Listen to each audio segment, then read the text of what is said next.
Hello there, and welcome to Trope on a Rope, the show where we discuss, dissect, contrast, and compare the tropes that have come to define cinema, and see which ones are raised up the flagpole for all to salute, and which are hoisted by their own petard.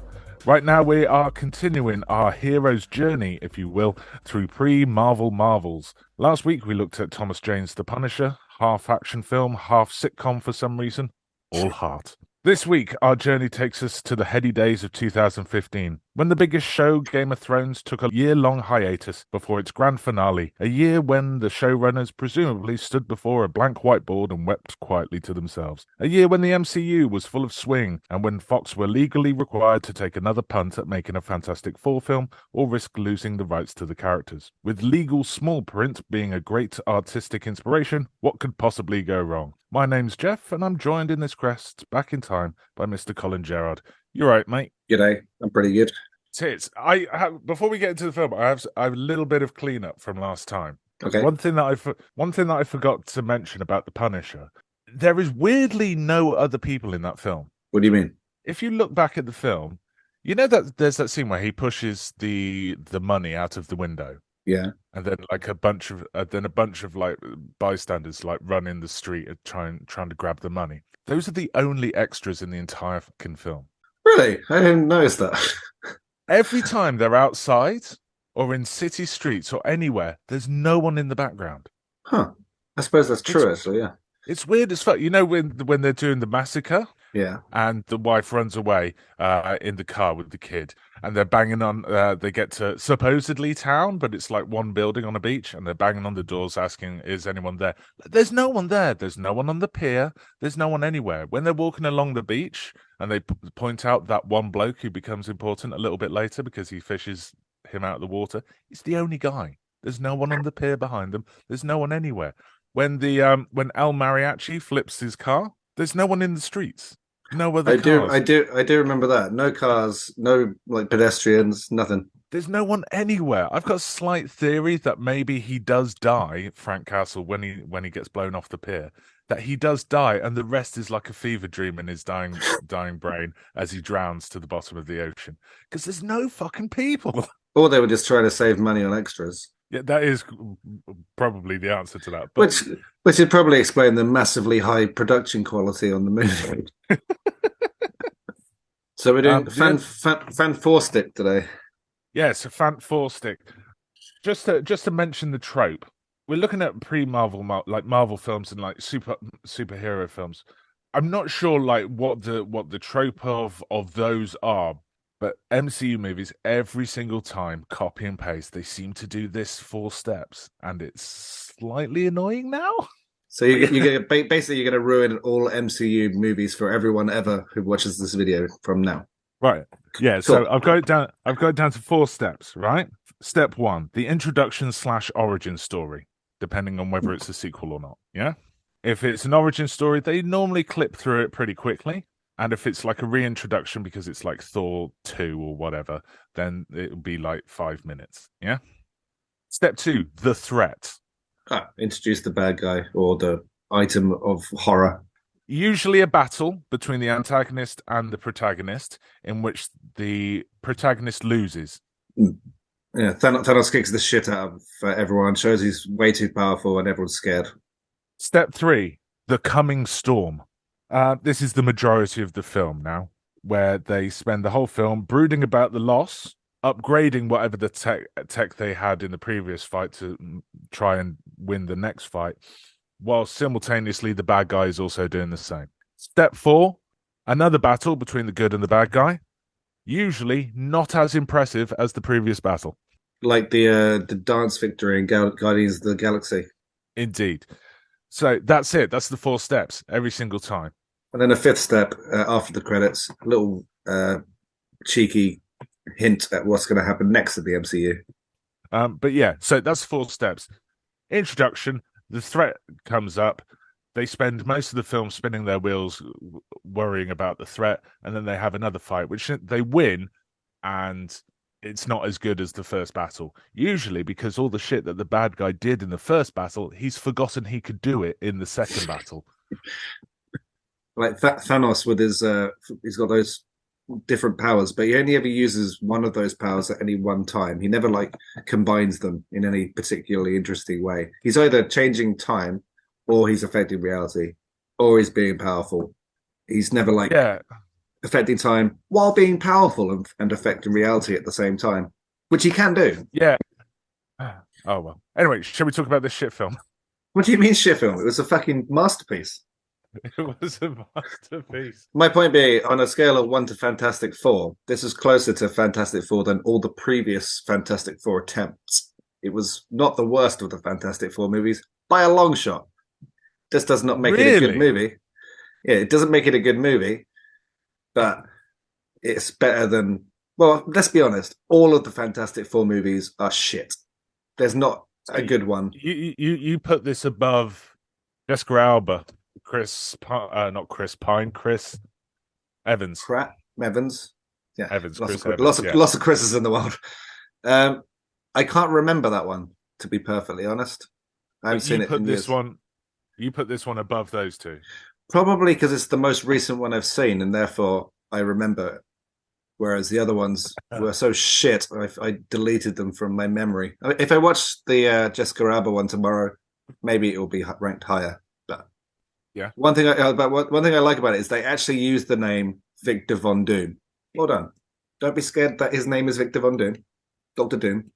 Everyone else they changed his name. They wouldn't allow him to be called Victor Von Doom. His name is Doctor Doom in the Jessica Alba one, isn't it? Is it? I think like so. I say. Yeah. In fact, I heard somewhere, I don't know, that his name isn't Victor. His name is Victor. It's Victor something else. Or they were going to change it because it's ADR'd in this movie. When we get to that bit, it's a voiceover. It cuts away from the person's face when he says it, and it just says it on a piece of paper in front of him. Anyway, also, I guess what I really like about this film is that, one, everyone started to call it FANT4STIC. Yeah. And if you go into Disney Plus and search FANT4STIC, spelling it like that, it comes up like that. Just checked. In the Jessica Alba version, Doctor Doom is called Julian McMahon. Is he? Is he now? Yeah. I mean, he is Doctor Doom, but they just, for some reason, they just don't like that name. So that is. Isn't that the actor? It may well be the actor. Shut up, Is that the actor? Shit. Ben Grimm, Johnny Storm. Oh, shut the fuck up. Yes, he's Victor Von Doom. Let's delete that section. That never happened. All right, I'll edit that out. Yeah, his name's Doctor Doom. You ding dong. Right, Fantastic Four. Let's get into it. I have prepared my introduction to this. FANT4STIC is a biopic about the world's most boring scientists in their attempt to travel to another dimension, which admittedly is an interesting thing to do, but they do it in the most boring way and for the most boring reasons you can imagine. It's just a collection of rocks and space goo on the other side, so who gives a shit? Forgetting they're professional scientists, they jab at aforementioned space goo with their fucking hands, and as a result get some sick powers, which they use in really boring ways to fight a bad guy who's as fucking boring as the rest of them.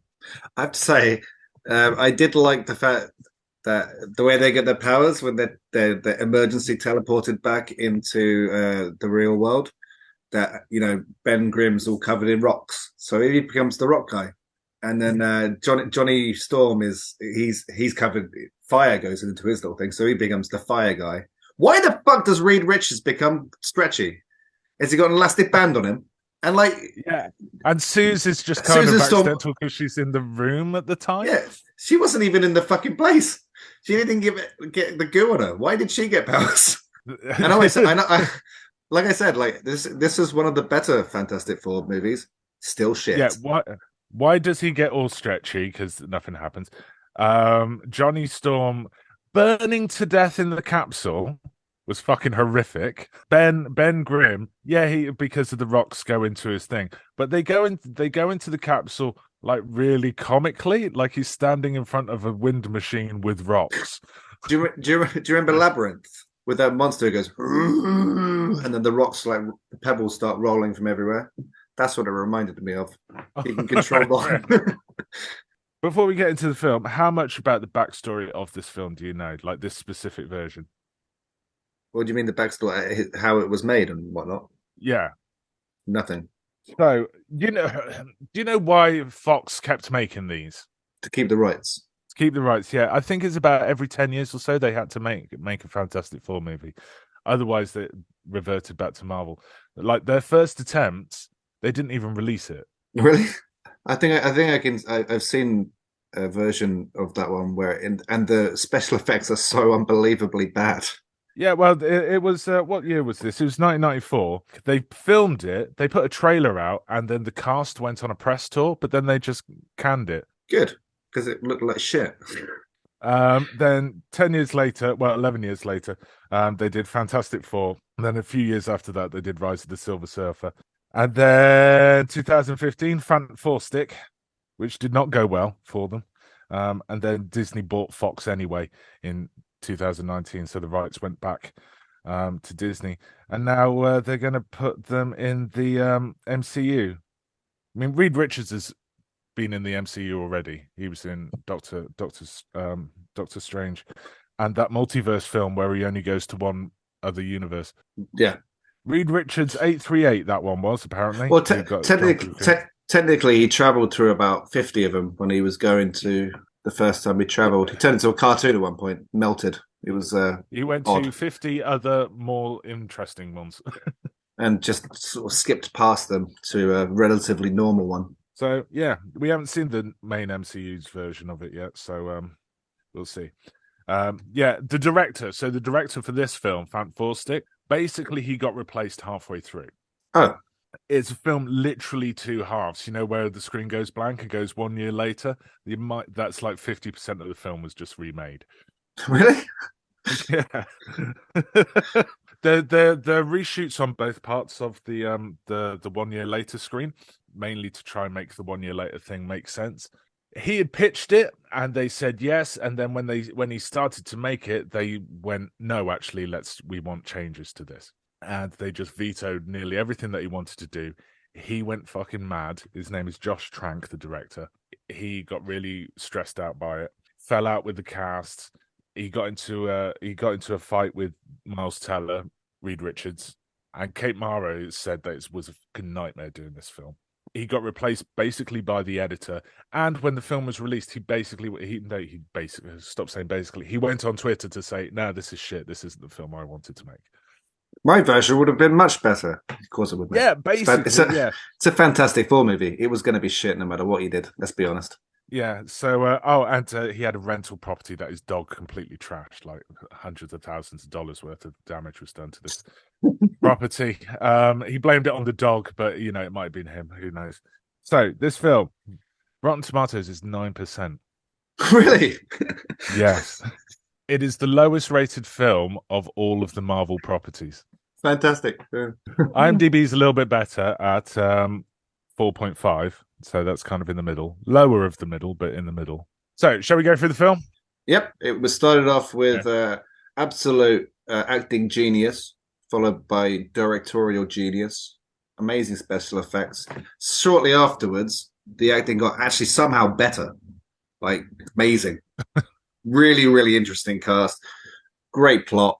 And the conclusion was in no way disappointing whatsoever. So, 10 out of 10 for me. Is that we finished? That's all for us for this week. I'll see you next week. I have to say, I did like the beginning. You like the beginning? I thought it was a nice setup for Reed Richards being a kid in class and being a bit of a genius and inventing that teleport. That's about where I lost the movie after that, when they grew up a bit. Yeah, I mean, he's in the class. He's giving that little speech. His teacher, Homer Simpson, does not want to be a teacher anymore. He has lost the passion for teaching. He gives this speech about this. He wants to do this teleportation device, and Homer Simpson's just like, that's not a realistic life goal. Do it again. But try McDonald's or something, achievable. That and the scene at the science fair, they write him off like an idiot. Yeah. Like, he literally shows that teleportation is possible. Not only possible, but he's achieved it. And then the backboard smashes, and he goes, "No, let's forget about that teleportation thing that just happened, which is fucking miracle." Let's forget about that. Let's ignore this literal miracle of modern science and disqualify it and say that it's magic. Yeah. What? Even if it was magic, that's a good trick. Exactly. Well, I think you should have changed your report to being a magician, perhaps, because that was pretty well done. You made the plane disappear. You came back burnt as shit and covered in sand. Also, you had the special effects of like the blue orb of wibbly wobbly. There's so many questions. How did you? Plus, they've got the coursework on the board behind them. Are you not reading any of this stuff? You just look at it and go, I don't understand what this is, therefore it's magic F. And also, let's ignore the fact that it's an absolute like miracle of technology that's just done teleportation right before his eyes. Let's forget that for a second and look at it as a weapon. Right in front of them. Let's just look at it as a weapon. Even if that teleportation thing didn't work, he did manage to smash a blackboard that was 10 meters away. This surely has some uses. Yeah, like doesn't Reed Richards and Ben Grimm, because they present this thing together, like don't they have like academic records, like other subjects that they've been doing, like they should know that these guys are kind of are fucking geniuses. Why do they just write them off every time? Not Ben Grimm, really. He wasn't a genius. He helps build the machine. He's more like hands-on, like making the thing. So yeah, true. Like an engineer. He's an engineer. Yeah, so he deserves part of the credit, which is why I don't understand why it's only Reed Richards who gets a scholarship at Baxter. True, and also after the military go, actually, no, fuck you, scientists. We're going to send our NASA guys through, which I think is fair. I've written that exact point. NASA takes over, not unreasonable. Silly, right? This is what they're trained for. You are scientists. You invented and built something amazing. That was your job. They just get drunk and go, do you know what? Fuck it, let's just go. Are there no safety precautions, like security? We'll get to that bit. I'm still stuck on this fucking science fair, right? They are literally adults. Yeah, they're definitely too old to be in that school. They're two 30-year-old men. When he borrows the plane off the kid next door, that's an actual kid. That's a child next door. Well, that actually goes to the school. He's literally half their size. They are two 30-year-old men. All right, kids. So what we'll go at 2 p.m? Science class. Brilliant. Let's get some beers. Homer Simpson himself, he hasn't aged a day, but he still hates teaching. You've got to wonder why Reed Richards has been held back 20 years if he's such a genius. You think he's being kept back? That's why he's an adult. Yeah. That explains it. He's been held back by Homer Simpson teacher because he thinks he's an idiot. And he's literally only done one thing in his entire career at school. Fucking hell, yeah, like seeing as they're literal adults, like it took them, 20 years to make that machine? Which actually makes more sense, to be fair. Yeah. Invented teleportation. It's not going to happen overnight. Dr. Storm and Sue arrive. Are they just scouting science fairs, or are they looking specifically for the one guy who built the thing that they are also literally building? But yeah, they just randomly turn up and go, hey, because he has a really deep voice. Hey. I had to recheck this. They get him because he's managed to build the machine that can send something there and bring it back. Yeah. Mr. Storm, his one can only send something. He can't bring it back. It can't. Yes, exactly. They say that because Reed Richards thinks it's somewhere else on the planet that they're sending it to, and not another dimension. So how do you know it's another dimension? And Sue comes up and says, "Oh, we've got this vial of sand. How would you get in the sand if you can't bring shit back?" It's a very good point, actually. Now that you mention it. And how do they know that it's another? How do you design a machine that transports something somewhere without knowing where the thing you're sending it to is? Shouldn't that be part of the the design of it? Why a different dimension? Maybe a different planet in the same dimension? Ben gets fucking academically cock-blocked. Gets to stay behind to finish his 23rd year of high school, whilst Reed Richards goes off to the big city. And the Baxter Foundation, and there's an impressive amount of reverence and like music swelling and like awe and wonder in the eyes that when they get to the Baxter Foundation, it is the most boring looking office building you've ever seen. Which is quite realistic. I suppose so. But anyway, at the Baxter Foundation, we see the evil panel of board members. Yeah. who are just God damn them for trying to run a company and make profits, and then use those profits to fund science.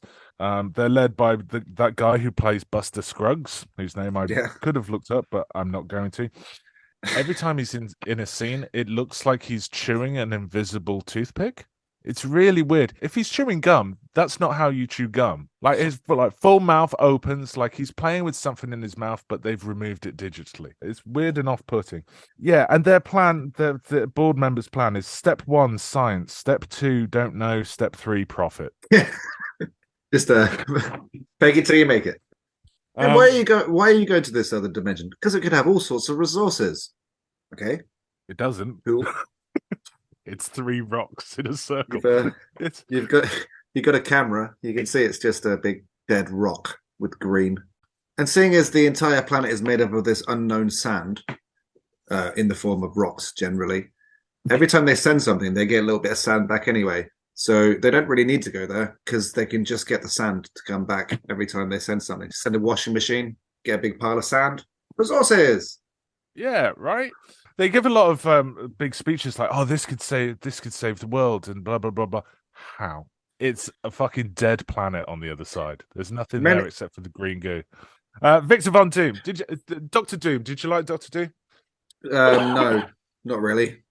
He was a bit of a dick, but that's about as evil as he got as a character. Yeah, only bit of a dick, right? He's he's slightly offish, but that's it. He's just a bit sarcastic. Oh, look at you and your big brain. Aren't you very clever? Well done. And he corrects Reed Richards on his maths 1 point on a whiteboard. Yeah, he tries to cock block Reed whilst he's talking to Sue, and Reed just comes back with, "Yeah, no, we fucking finished the work whilst you were in the fucking canteen, dickhole." You're not being very professional. What do you mean? We've done all of our work earlier than obviously you expected. So yeah, he's just a fucking idiot, prick. And he's in love with Sue Storm, but never actually talks to her. So I looked into this, right? Because Sue says that she comes from Kosovo, right? Which is like a war-torn part of the world, yeah? And his file says he comes from Latveria, which is a fictional country in Marvel, but is also like a war-torn nation, both of which are supposed to be like Eastern European. So I thought, oh, maybe that's kind of their link together, because maybe there's like, oh, we come from like not the greatest part of the world, and that's like that informs his politics and stuff like that. But they don't do anything with it, and his politics is very his politics in the end of this is just like people are bad. Yeah, and that's people greed is bad. People are greedy.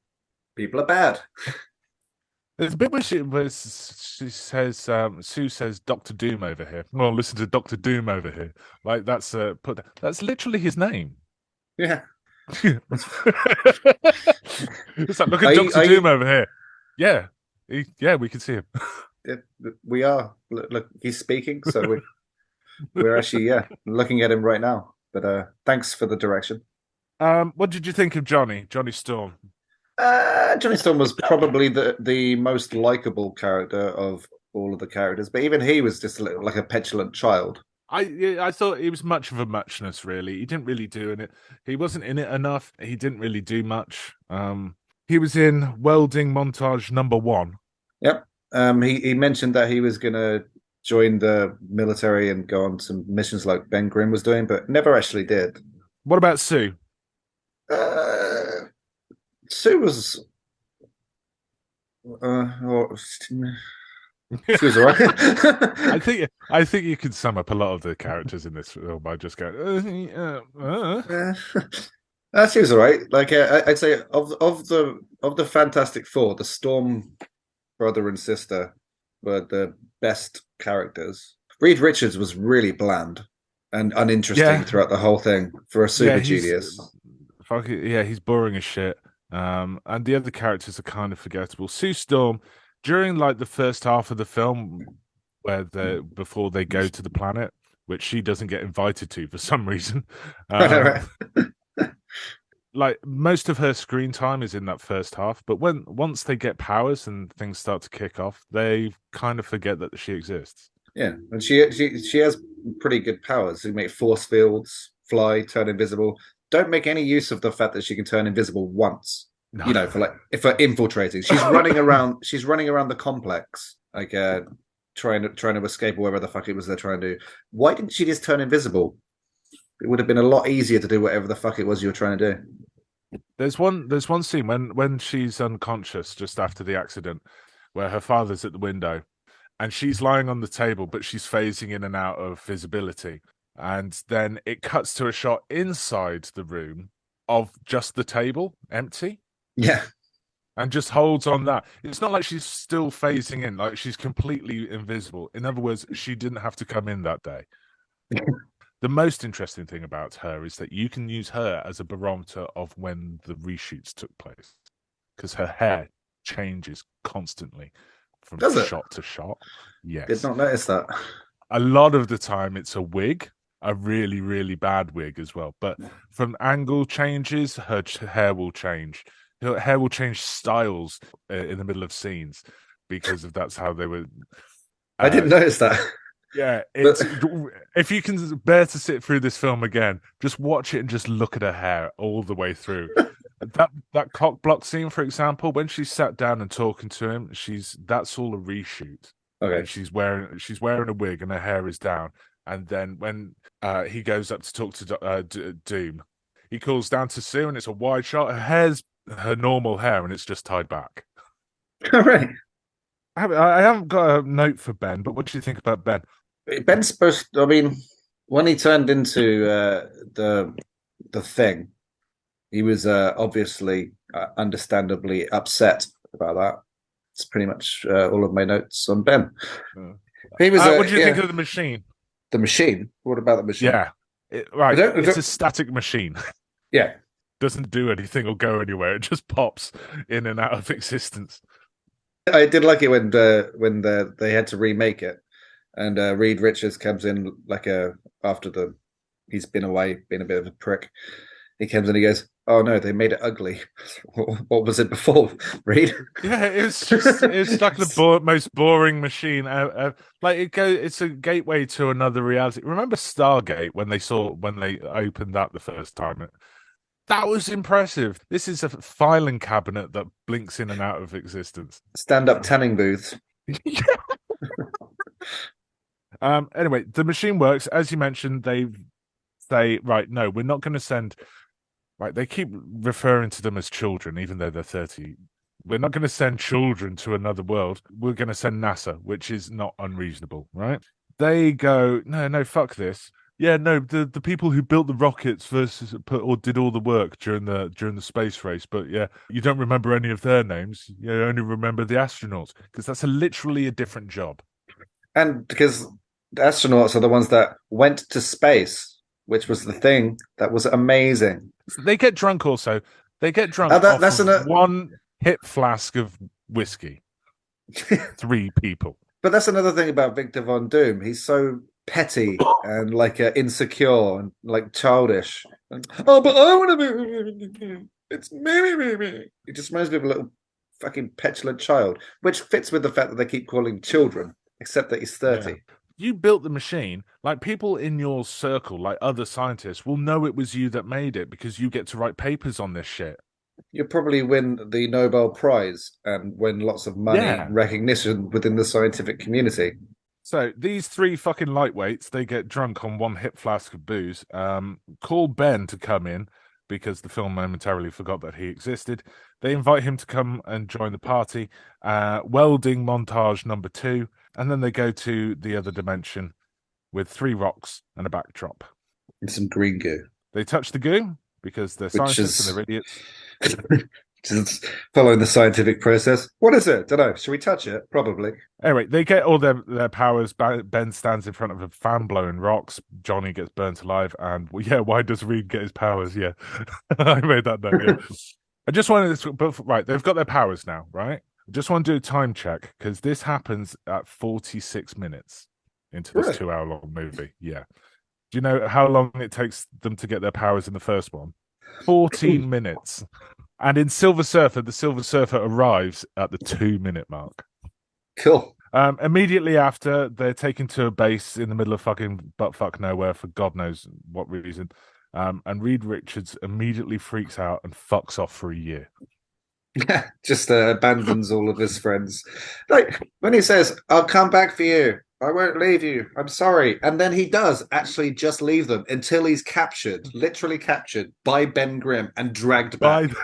Yeah, he doesn't do anything. He's not doing anything. Like they show them that he's trying to build another machine, like a one-person pod, but that doesn't do anything or go anywhere. Plus, if he could go to the other planet, what could he Why? do there?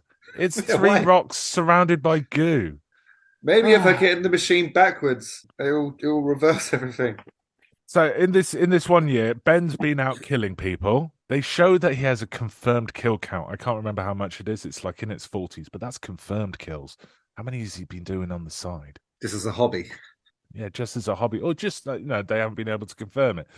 Oh, this entire room full of people. How many did you kill? At least three of them. All right, that's three then. I guess. Johnny's like he's got a fucking semi just thinking about going out to kill people. But even They more than don't. that, he just wants to do whatever the little test he's doing under 5 seconds is his target. He just wants to be faster at doing Yeah, the nothing. thing. Uh, They don't quite know what to do with Sue because she just stands in a room surrounded by shipping containers. Yeah. I think they're going to put her to work on the docks. Sue finds they try to find Richards through the power of music. He goes back, and they still don't do anything. No, they don't do anything at all. He comes back and fixes the algorithm because those silly idiots who aren't scientists couldn't get it right, obviously. Yeah, and he acts like a snooty dick about it as well. Like Von Doom did when he first turned up. Yeah, it'll take me about 10 minutes, probably less. They build a new machine, still looks boring. They made this one And then ugly, they- apparently. And then they actually send some faceless NASA people to the planet again. Again, to do what? Collect some rocks? Resources, Jeff. They're trying to save the world. Because we don't have enough rocks. Apparently. They get the camera footage and they're all just sat back at mission control. And Reed Richard just goes, the landscape's changed. How Right, can you one, tell? yeah, how do you know it's just three rocks in a circle? And two, yeah, duh, everything was exploding when you were last there. So yeah, it would have moved. And it's exploding because Half you of the touched the rocks are green in your goo. friend. And he's not happy about it. Might He's say not his happy his about mood it. is slightly grim. Yeah, so everything exploded because you cunts put your hand in the goo. Doom rocks up. How is he alive? No one gives a shit. Yeah, why has he And been then- eating? Yeah, was it? Yeah, his mouth is fused shut, so I don't know how he's even fucking talking. What's he been doing? He's Three rocks in a circle. That's all he's done. I don't know what exactly he was doing, but it gave him a limp. Doom as Akira. That's what I've put down in my notes here. When Doom comes back, he starts popping motherfuckers' heads, right? Yeah, what is his power? Just telekinesis or what? Yeah, it seems to be, right? He starts popping heads. Again, his motivation for doing this is like first year sociology student level shit. Was But it? he What, starts- what is his actual quote though? He said, "You've destroyed your own world, and now you want to come and destroy mine. But no, I'm going to destroy your world, so I can not have mine destroyed." So he goes around the facility Akira-ing people, right? That could have been such a cool Akira scene. We've never had a live action proper Akira scene. They've done scenes like this in other anime of like a powered person walking through a facility, fucking just wasting fools left, right, and center. But And it's always really fucking cool. it's always really fucking cool. But in this, he's just popping people's heads whilst casually walking down a corridor. He doesn't do any other cool, interesting shit. Like in Akira, they shoot a smoke grenade at him. He stops it midair. It blows up. He pushes the smoke aside, then the rest of the wall aside, and then he crushes the corridor around the people who are firing shit at him. That's cool. This guy just wanders towards the canteen. What fucking he can't even. They're so boring. Just to get back to his boring planet, he even can't mass murder people in an interesting way. So yeah, he says what you said.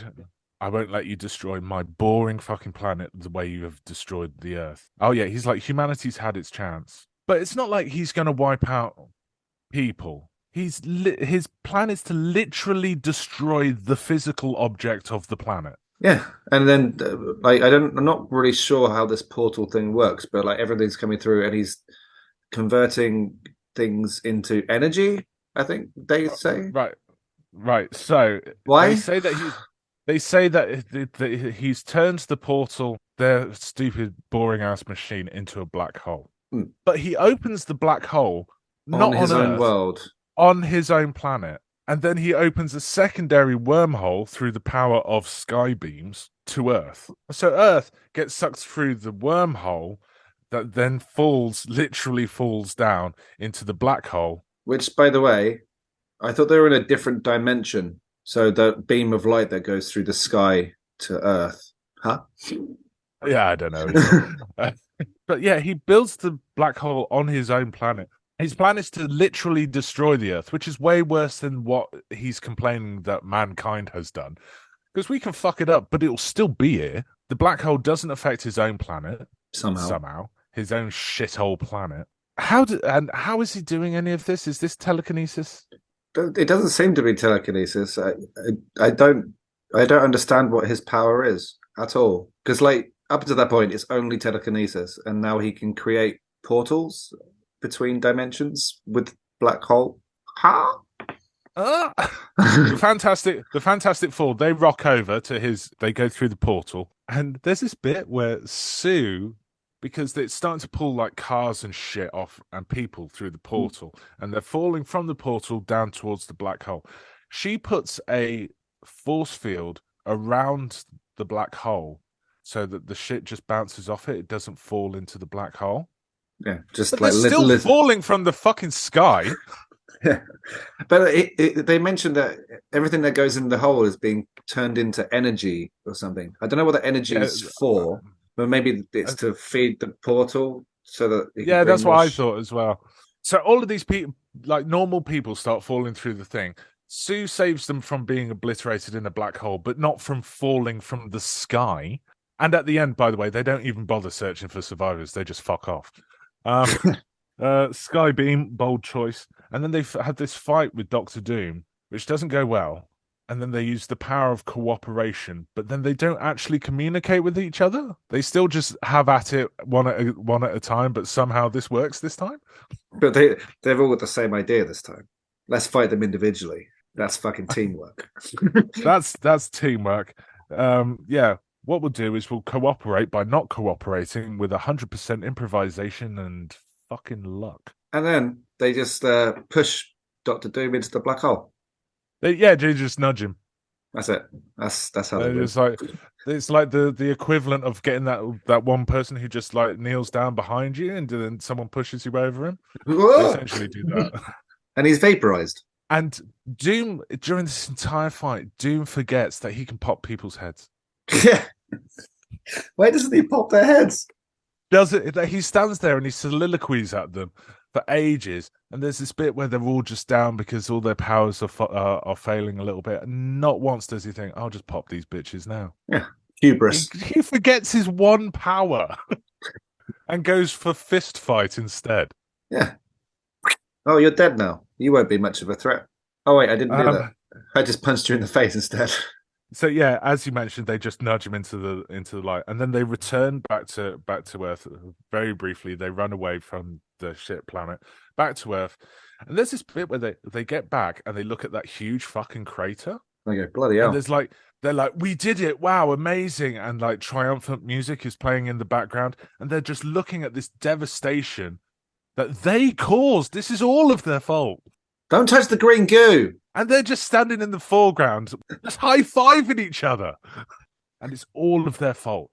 Everything is their fault. If they had just stayed at home, Homer Simpson was right. You should have fucking failed. Yeah. Get a job at McDonald's, please. Then there's a quick scene at the end where they tell the government to go do one. Can I have an island? Can I have an entire country, please? Yeah, all right. Yeah, can I have my own new secret green screen base with unlimited resources and loads of staff so that we can do unknown science stuff? Because we don't want to work for the government, because then that will get political. Instead, we shall be the arbiters of what is good and what isn't, which is dangerous and terrifying, right? And thankfully, the government go, yeah, all right, yeah. Yeah. Two of you, well, at least one of you, and one had a fucking semi just thinking about it, are known murderers.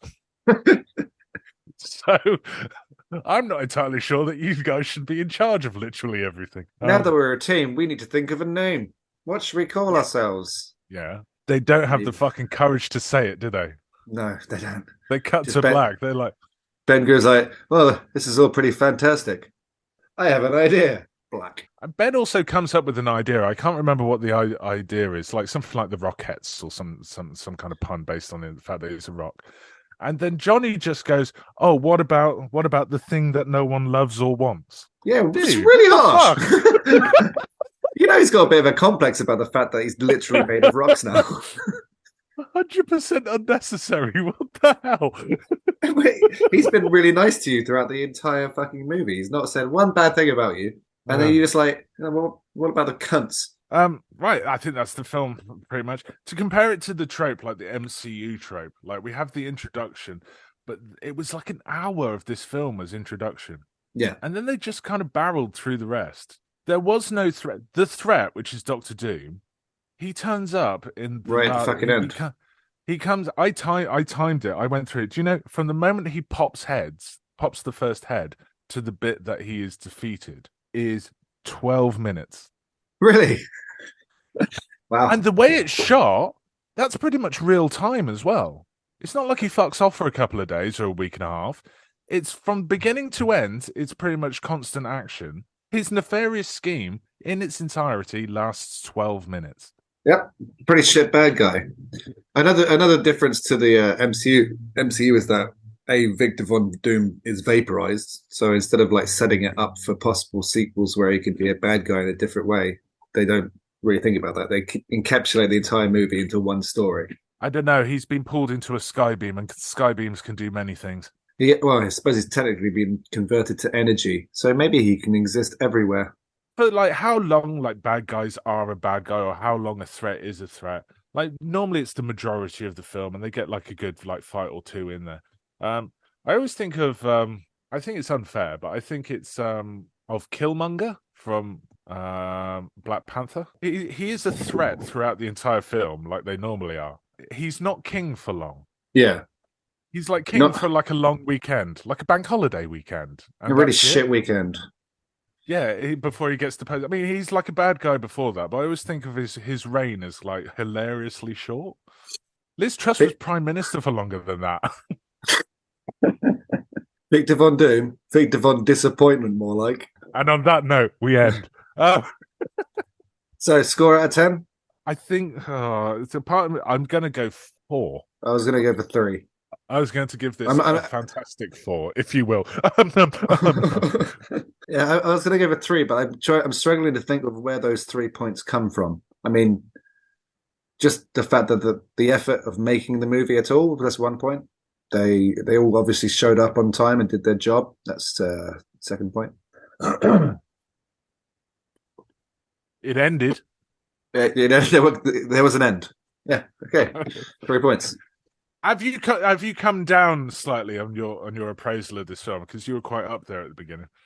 No, I was up there on the scale of Fantastic Four movies, so I'm about the same as where I was before. It's just not as shit as some of the other ones. I don't remember the Jessica Alba one. It's like the only other one. No, there's one more, and it is absolute pile of trash. Yeah. Silver Surfer, but that is also Jessica Alba, that one.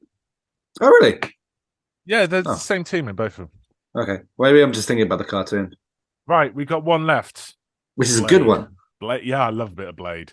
Not so much Blade 2, but Blade was good. Let's do Blade. Let's finish out this trilogy of pre-Marvel Marvels with a bit of Blade. I hope it's as good as I remember. So do I. Right, mate. Shall we close out the show? You can find me on you can find me on YouTube at The Badger's Apprentice and on Twitter at TBA_tweets. But yeah, I think that's it. Right, lazy big bitch. See you. You.